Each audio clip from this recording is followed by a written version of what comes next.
Silence silence ভাইয়েরা, আজকে আমাদের জাতির জন্য এক কলঙ্কজনক দিন। বাজারে আমাদের কোনো ইজ্জত নাই। এটা কোনো মজার ব্যাপার না। ঠিক বলছেন বস, মানুষ আমাদের চকলেটের মতো খুচরা দামে কিনছে। সকালে ভর্তা, দুপুরে ঝোল, রাতে ভাজি, সবখানে আমরা আছি। অথচ দাম দেওয়ার সময় বলে 5 টাকা কম হবে না।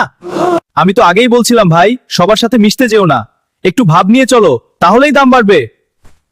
শোনো হে মিষ্টি ভাই, বেশি পটর পটর করো না। আমাদের ওপর সমাজ টিকে আছে, আমরা না থাকলে বাঙালি মুড়ি খেয়ে থাকতো। ওহে আলুর দল, মিটিং বন্ধ করো। তোমরা সস্তা বলেই তো গরিব মানুষ এখনো 2 বেলা পেট ভরে খেতে পারছে। দাম কম বলে অবহেলা করো না। পটাশিয়াম আর ভিটামিনের ঠাসা এই আলুই কিন্তু মানুষের হার্টকে সচল রাখে। ঠিক বলেছেন। আমরা যদি একবার ধর্মঘট করি, তবে দুনিয়ার সব বার্গার আর ফ্রেঞ্চ ফ্রাই কিন্তু ইতিহাস হয়ে যাবে। ওহে মানুষ জাতি, দাম কম দেখে অবহেলা কর না, সম্মান দিন, না হলে কাল থেকে সবার পাতে আমরা নেই।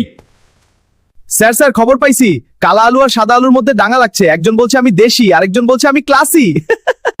আমি দেশি, আমি ক্লাসি।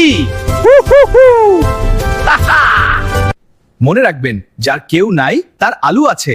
আলু খান, সুস্থ থাকুন আর পকেট বাঁচান। টাটা।